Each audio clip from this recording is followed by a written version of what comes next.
لا إله إلا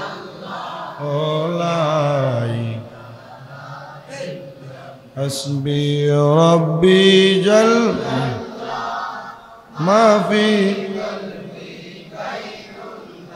قرن حسبي ربي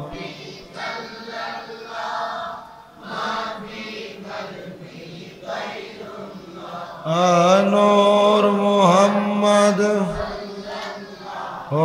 لا إله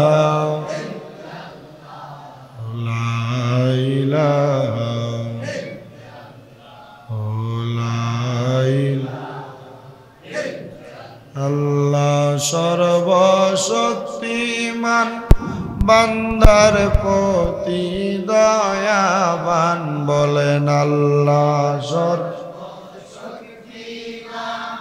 বান্দার প্রতি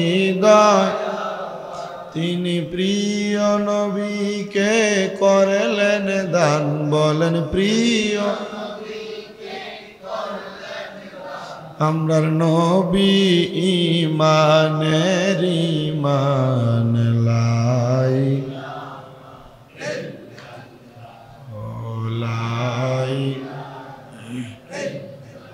লা ইলাহা ইল্লাল্লাহু মুহাম্মাদুর রাসূলুল্লাহ সাল্লাল্লাহু আলাইহি ওয়াসাল্লাম।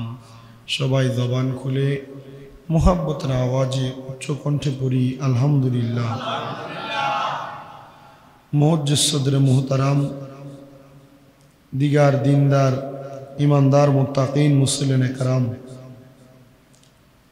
আজকে পবিত্র জমাদিউল আউয়াল মাসের চতুর্থ জুমা। মহান আল্লাহ জাল্লা শানুহু আমাকে আসার আপনাদেরকে আসার বসার তৌফিক দান করেছেন। আল্লাহ তাআলার শুকরিয়া জ্ঞাপন করে মোহাব্বতের আওয়াজে পড়ি আলহামদুলিল্লাহ। উপস্থিত হাজিরিন, আজকের জুমার আলোচ্য বিষয় হচ্ছে জীবিত ব্যক্তিদের দোয়া, দান, সদকা, মৃত ব্যক্তিদের জন্য উপহার।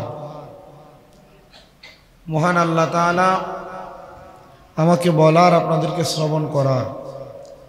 শ্রবণ করার পর আমাদের বংশের মৃত ব্যক্তি যারা কবরস্থ, আল্লাহ তাদের জন্য আমাদেরকে দোয়া করার তৌফিক দান করুন। মোহাব্বতের আওয়াজে পড়ি আমিন।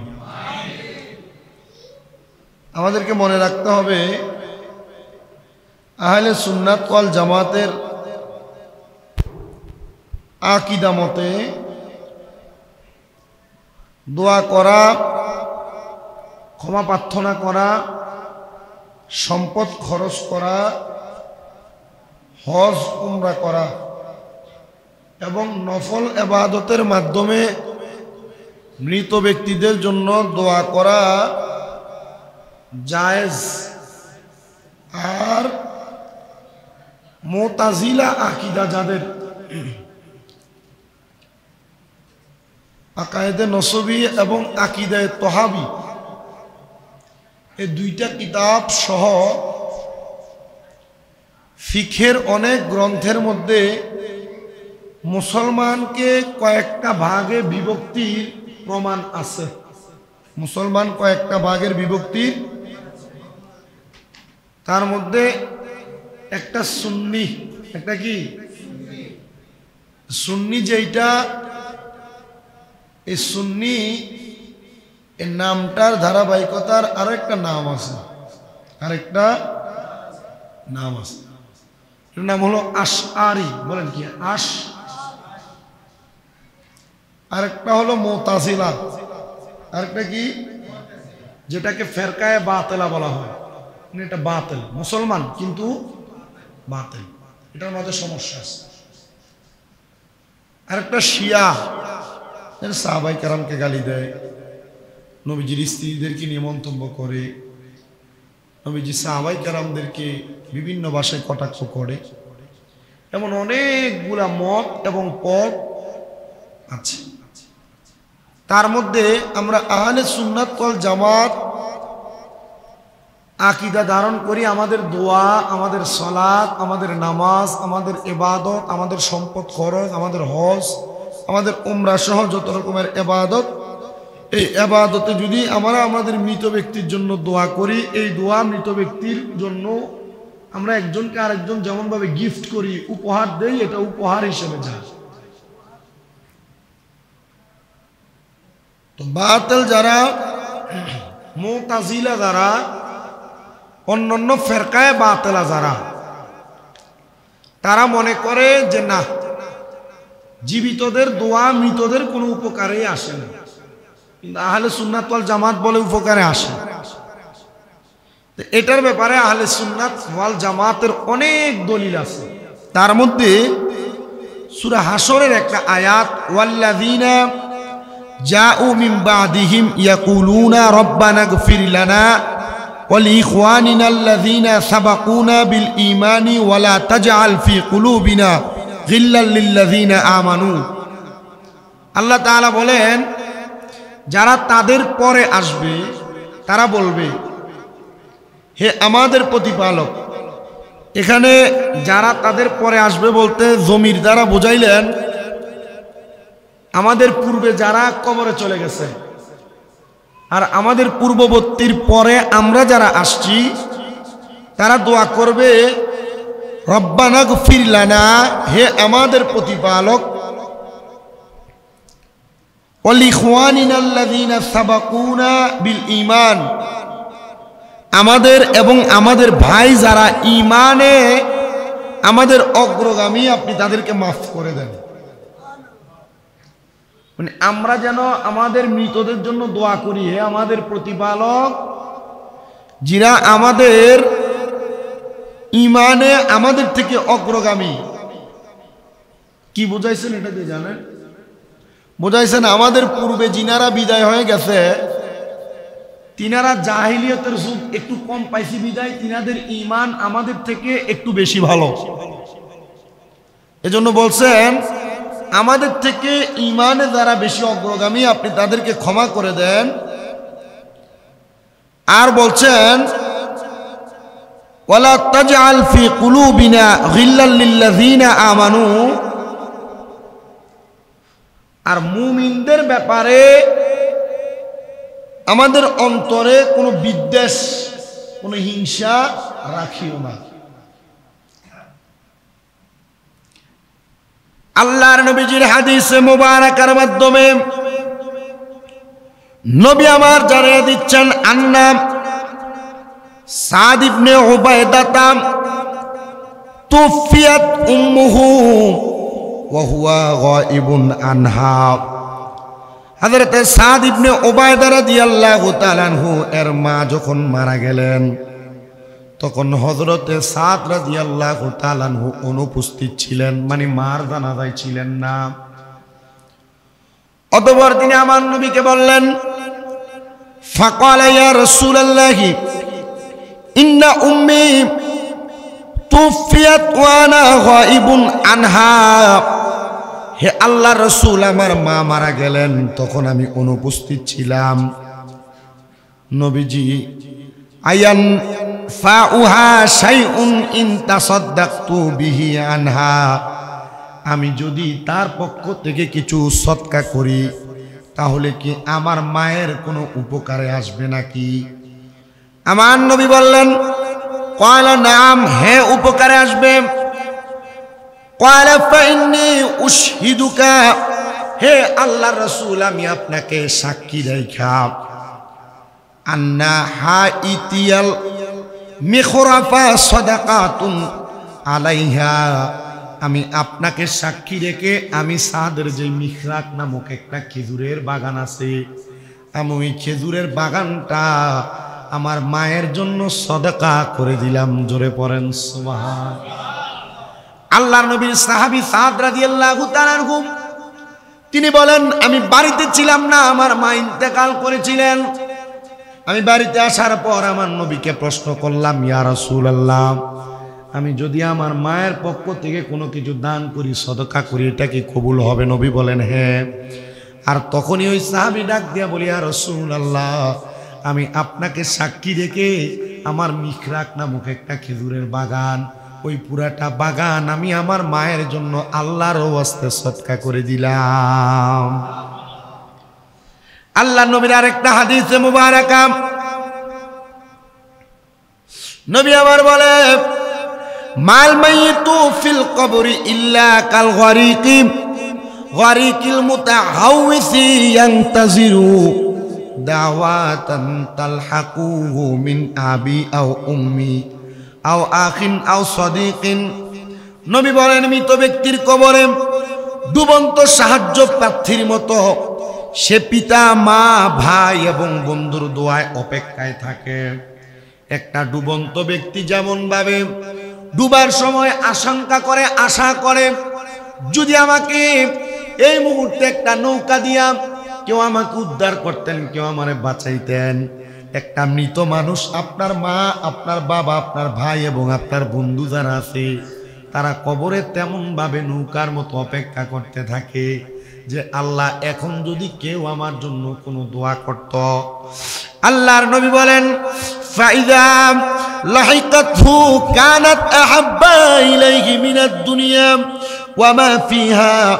যখন তার নিকট কোনো দোয়া পৌঁছে, তার মধ্যে যা আছে আর তার কাছে যা আছে, ওই ব্যক্তি কবরে থাকা মানুষটার কাছে দোয়ার চাইতে বড় মূল্যবান আর কোনো কিছু নাই। বলেন সুবহান। ওয়া ইন্নাল্লাহা তাআলা লা ইউদখিলু আলা আহলিল কুবুরি মিনাদ দুআই আহলিল আরদি আমসালাল জিবাল। আল্লাহর নবী বলেন, মহান আল্লাহ দুনিয়াবাসীদের দোয়া কবরবাসীদের জন্য একটা পাহাড় যেমন বড়, সাধারণ মানুষের কাছে পাহাড়টা যেমন বড় বড় মনে হয়, একটা কবরবাসীর কাছে দুনিয়াবাসীর দোয়া এমন পাহাড়ের মতো বড় মনে হয়। ওয়া ইন্না হাদিয়াতাল আহয়াই ইলাল আমওয়াতিল ইস্তিগফারু লাহুম। আল্লাহর নবী বলেন, আর মৃত ব্যক্তিদের জন্য, জীবিত ব্যক্তিদের হাদিয়া হলো দুনিয়ার জীবিত মানুষরা মৃত ব্যক্তিদের জন্য ক্ষমা প্রার্থনা করবে। যখন দুনিয়ার কোনো মানুষ মৃত ব্যক্তিদের জন্য ক্ষমা প্রার্থনা করবে, আমার আল্লাহর ফেরেশতারা মৃত ব্যক্তিদেরকে কবরের মধ্যে যা বলবে, এগুলা তোমাদের জন্য দোয়া না, দোয়া না, এগুলা হলো তোমাদের জীবিত ওয়ারিসদের, আত্মীয় স্বজনদের উপহার। আল্লাহর নবীর আরেকটা হাদিসে মুবারাকা হযরত আম্মা জান আয়েশা সিদ্দিকা রাদিয়াল্লাহু তাআলা আনহা হাদিস বর্ণনা করে। তিনি বলেন, আন্না রাজুলান, নবীজির নিকট এক ব্যক্তি আগমন করলেন। ক্বালা লিন নবী সাল্লাল্লাহু আলাইহি সাল্লাম, অতঃপর আমার নবীকে বলতে লাগলেন, ইন্না উম্মি ইফতিলিতাত নাফসাহা ওয়া উরাহা লাউ তাকাল্লামাত তাসাদ্দাকাত আফাত তাসাদ্দাকা আনহা। এক ব্যক্তি আয়েশা বলেন, ইয়া রাসূলুল্লাহ, আমার মা হঠাৎ মৃত্যুবরণ করেছেন। আমার ধারণা, আমার মা যদি কথা বলতে পারতেন তাহলে আমার মা কোনো কিছু দান এবং সদকা করতেন। আল্লাহর হাবিব সাল্লাল্লাহু আলাইহি সাল্লামকে নবীজির সাহাবীরা প্রশ্ন করি, ইয়া রাসূলুল্লাহ, ও মায়ের নবী, আপনার কাছে আমি জানতে চাই, আপনি বলেন ওয়া উরাহা লাউ তাকাল্লামাত তাসাদ্দাকাত আফা আতাসাদ্দাকা আনহা। নবীজি, আমি কি আমার মায়ের সম্পদ থেকে দান করতে পারবো? আমার নবী বলেন, ক্বালা নাম, হ্যাঁ পারবাম। তাসাদ্দাক আনহা, যখন তিনি দান করলেন, আল্লাহর নবীজি ঘোষণা করতেছেন, তখন ওই সন্তানটা স্বপ্নে দেখলেন, ওই সন্তানের দানের কারণে আল্লাহ তার মাকে মাফ করে দিয়েছে।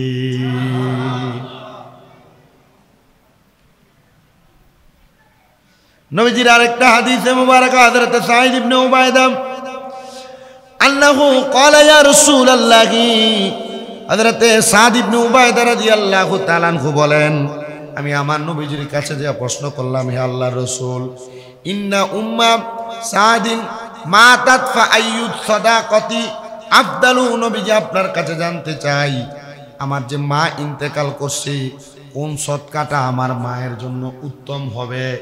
হযরত সাদকে আমার নবী উত্তর দেয়, তোমার মায়ের জন্য উত্তম হবে ক্বালাল মাউ, তুমি তোমার মায়ের পক্ষ থেকে পানি দান করো, পানি। আমি যখন মক্কায় হজ করতে গিয়েছি, মক্কা এবং মদিনায় মসজিদে আয়েশা, মসজিদে বেলাল সহ, মসজিদে বুখারী সহ মসজিদে গামামা, মসজিদে ওমর ইবনে খাত্তাব, মসজিদে আবু বকর সিদ্দিক, মসজিদে আলী, যতগুলা মসজিদ দেখেছি প্রত্যেকটা জায়গায় জায়গায় দেখতাম সৈদিরা বড় বড় টাক পুরা পানি আইনা মসজিদের ফ্রিজগুলাতে পুড়ে দিতেন। আর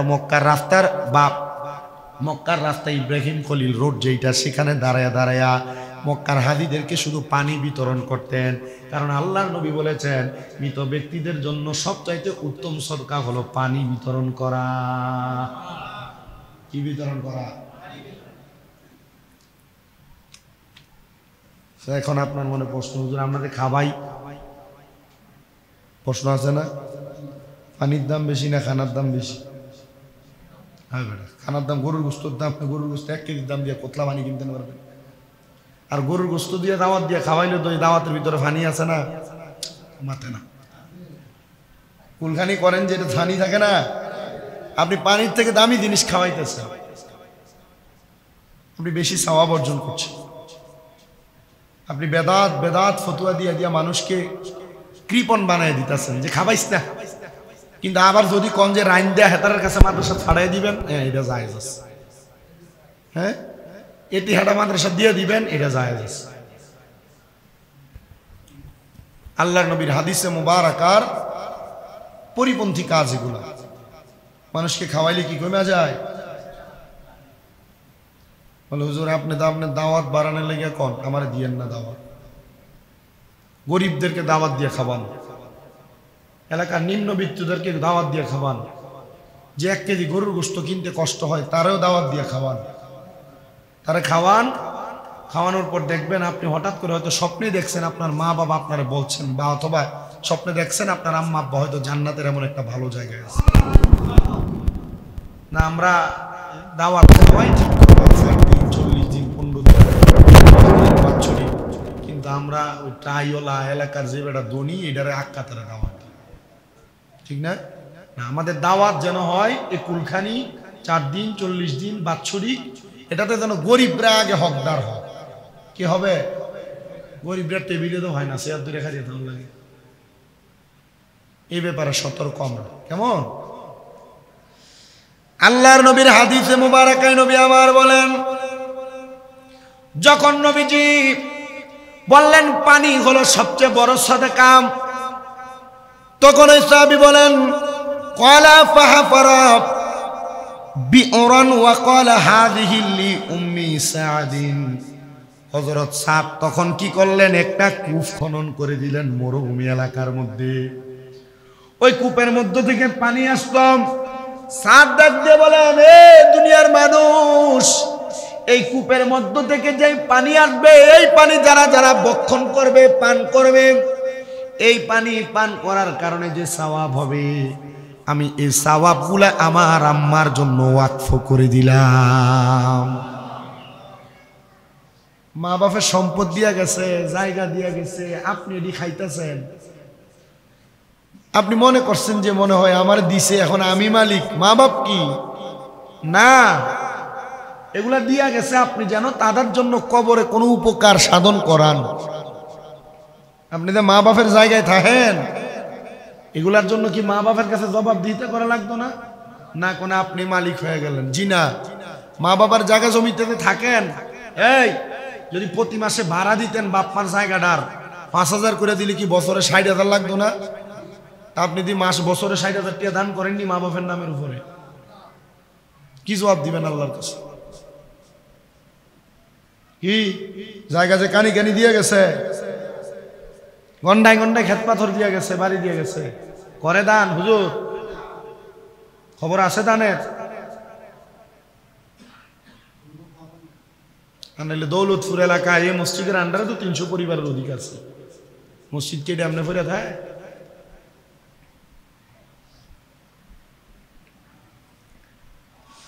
আল্লাহর নবীর আরেকটা হাদিসে মুবারাকা নবী আমার বলেন, যা রাজুলুন ইলান নবী সাল্লাল্লাহু আলাইহি সাল্লাম, আমি নবীর কাছে এক ব্যক্তি আইসা প্রশ্ন করলেন, ফাকালা ইয়া রাসূলুল্লাহি ইন্না উম্মি মাতাত ওয়া আলাইহা সাওমুশ শাহরি আফা আকদিহি ইয়া রাসূলুল্লাহ, আমার মা মারা গেছেন, তবে আমার মার 1 মাসের রোজা বাকি আছে। কয় মাস? মানে কোনটা? এই যে কোনো মানুষ মারা যাওয়ার আগে অসুস্থ হয়ে যায় না, তখন আর রমজানের রোজা রাখতে পারে না, এমন হয় না? তার এই রোজাগুলা কি না রাখলে গুণ হইতো না? হইব। এখন তার রোজাগুলা সে আদায় করবে, উজুর থাকার কারণে তার রোজাগুলা সে যখন সুস্থ হবে তখন আদায় করবে। কিন্তু উনি সুস্থ হয় নাই, উনি কি করছে? মারা গেছে। এটা একটা মাসালা, বড় মাসালা। উনি মারা গেছেন, এখন উনি যে মারা গেলেন, এখন ওনার রোজাটা রাখবে কে? তখন ওই ব্যক্তি আমার নবীকে প্রশ্ন করি, ইয়া রাসূলুল্লাহ, আপনার কাছে জানতে চাই, আমার মা যে মারা গেলেন তার রোজাগুলা যে বাকি আছে, আমি কি আমার আম্মা জানের আফা আকুদিহি আনহা তার রোজাগুলা আদায় করে দিব? নবীজি উত্তরটা কেমনে দেয় দেখেন। নবী কয় না যে হ্যাঁ আদায় করো। নবী বলে, ফাকালা লাউ কানা আলা উম্মিকা দাইনুন আকুনতি কাদিয়াহু আনহা। হে আমার আগন্তুক ব্যক্তি, তোমার মায়ের যদি কোনো ঋণ থাকতো, পাওনা দেওনা থাকতো, তুমি কি পরিশোধ করতা না? উনি বলেন, হ্যাঁ আল্লাহর রাসূল, আমার মার যদি কোনো পাওনা দেওনা থাকতো আমি পরিশোধ করতাম। নবী আমার বলতেছেন, ক্বালা ফাদাইনুল্লাহি আহাক্কু আন ইউকদা, যে শোনো, আল্লাহর ঋণ সবার আগে পরিশোধ করা জরুরি। আল্লাহর কাছে তোমার মায়ের ঋণ হলো রোজা রাখা। তোমার মা যে তো রোজা রাখতে পারে নাই, তুমি সন্তান তোমার মায়ের পক্ষ থেকে রোজাগুলা রাইখা তোমার মায়ের ঋণ পরিশোধ করে দাও। এবার শুনেন আরেকটা নবীজির হাদিসে মুবারাকার মাধ্যমে নবী আমার জানিয়ে দেয়,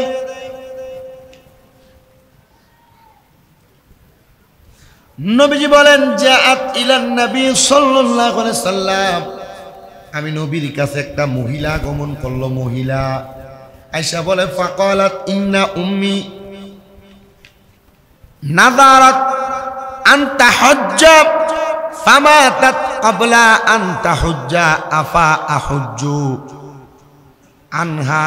হে আল্লাহর হাবিব, আমার মা হজের মানত করছিল। মানে ওই মহিলার মা মানত করছিল, ইয়া রাসূলুল্লাহ, আমার মা মানত করছিল আমার আম্মা জান হজ করবে, কিন্তু আমার মা হজ না করে মরে গেছে গাম। নবীজিকে বলেন, ইয়া রাসূলুল্লাহ, আপনার কাছে জানতে চাই, আনতা হুজ্জা আফা আহুজ্জু আনহা, আমি কি তার পক্ষ থেকে হজ আদায় করব? তখন আমার নবী বলেন,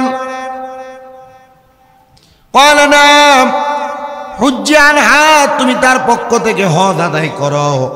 যেমন ভাবে আরো আইতা লাউ কানা আলা উম্মিকা দাইনুন আকুনতি কাসি কাদিয়াতান, তোমার আম্মা জানের ঋণ থাকলে যদি তুমি যেমন ভাবে ঋণ পরিশোধ করতা, তোমার মা যেমন ভাবে হজের নিয়ত করে মারা গেছে, হজ করতে পারে নাই, তুমি সন্তান তোমার মায়ের পক্ষ থেকে হজটা করে আদায় করে দাও। আপনাদের কারণ মা বাপ যদি নিয়ত করে থাকে হজ করবে, কিন্তু করতে পারে নাই, মারা গেছে, আপনি চাইলে আপনার মায়ের হজটা আপনি আদায় করতে পারবেন। আল্লাহর নবী আরেকটা হাদিসে মুবারাকার মাধ্যমে বলেন, দুনিয়ার মানুষ ইজা মাতাল ইনসানুন কাতা আনহু আমালুহু ইল্লা মিন সালাসাতি, ইল্লা মিন সাদাকাতি জারিয়াতি আও ইলমিন ইউনতাফাউ বিহি আও ওয়ালাদিন সালিহ ইয়াদউ লাহু। নবী আমার বলেন, যখন কোনো মানুষ মৃত্যুবরণ করে তখন তার আমল নামাগুলা বন্ধ হয়ে যায়, তবে তিনটা আমল ছাড়া। হে রাসূল, কোন তিনটা আমল ছাড়া? বলে, এক নাম্বার মিন সাদাকাতিন জারিয়াতিন, সে যদি কোনো সদকা জারিয়া করার মতো সম্পদ রাইখা যায় অথবা আগে সদকা জারিয়া কইরা থাকে, ওই ব্যক্তির সদকা জারিয়ার সওয়াব তার মরণের পরে তার কবরের মধ্যে কিয়ামতের আগ পর্যন্ত পৌঁছাইতে থাকবে। এই যে মসজিদের জায়গা দিয়ে মানুষ মারা যায়, মাদ্রাসার জায়গা দিয়ে মানুষ মারা যায়, কবরস্থানে জায়গা দিয়ে মানুষ মারা যায়, কোনো মানুষের ঘর বাড়ি নাই তাদেরকে বাড়ি ঘর করে দিয়ে মারা যায়, কোনো মানুষের চলার মতো অর্থ নাই তাকে একটা সম্পদ জোড়ায় দেওয়া যায় যেটা দ্বারা সে ইনকাম করবে। আল্লাহর নবী কয় যদি সে মানুষটা মারা যায় এ দান আর সদকা করার কারণে আল্লাহ তাআলা তার কবরের মধ্যে মরণের পরে কিয়ামতের আগ পর্যন্ত সেই সদকায়ে জারিয়ার সওয়াব পৌঁছাইতে থাকি। এ মসজিদের জায়গা যারা দিছে, এ কবরস্থানের জায়গা যারা দিছে, অন্যান্য বাংলাদেশের যত জায়গায় মসজিদের জায়গা মানুষ যারা ওয়াকফ করে গেছেন তারা কবরে কি যে শান্তিতে আছে। মসনদে আহমদের একটা হাদিস শরীফ পড়ছি, আমাদেরকে কামেল দ্বিতীয় বর্ষের যখন সবক অনুষ্ঠান হয় মাদ্রাসায় তখন আমাদেরকে একটা হাদিস শরীফ শোনাইছি। হুজুর বলছেন এলেম হচ্ছে সবচেয়ে বড় সদকা। এলেম কি সবচেয়ে বড় সদকা? তখন হুজুর এটার উদাহরণ দিতে দেয়া বলছেন এই যে সদকার ফজিলত মানুষ জানে না বিদায় মানুষ সদকা করে না, দান করে না। তখন হুজুর বলল সবচেয়ে বড় দান সদকার ভিতরে আমি মসনদে আহমদ একটা হাদিস পড়ছি। হুজুর বলতেছেন যে একটা মানুষ দুনিয়াতে একটা মসজিদের জায়গা দিয়ে মারা গেছেন। আল্লাহর হাবিবের এক সাহাবী উনি স্বপ্ন দেখলেন এই মসজিদরা তিনি নিজে বানাইছেন, কিন্তু তার এই মসজিদটা বানানোর পরে সে নিজে চিন্তা করছে আল্লাহ নবীজির ঘোষণা কেউ একটা মসজিদ বানাইলে আল্লাহ তার জন্য জান্নাতে ঘর বানায়। তিনি বলছে ওনার যারা কর্মকার ছিলেন মসজিদ বানানোর, তোমরা দেখো আমার এই মসজিদ বানানোর সময় অন্য কারোর থেকে কিছু নিও না, কারণ এই মসজিদ আমি একা বানাবো, আমার জান্নাতে আমি একাই থাকবো। তো গরিব মানুষ আল্লাহর হাবিবের আরেক সাহাবী উনি কাজে যাচ্ছেন, যাওয়ার সময় তিনার বেশি কোনো মাল সামান নাই। কোন বর্ণনাকারী বলেন কিছু ইট বা পাথর দিয়া সহযোগিতা করছে, কোন বর্ণনাকারী বলেন বড় গাছের গুড়ি দ্বারা ওনাকে সহযোগিতা করছে।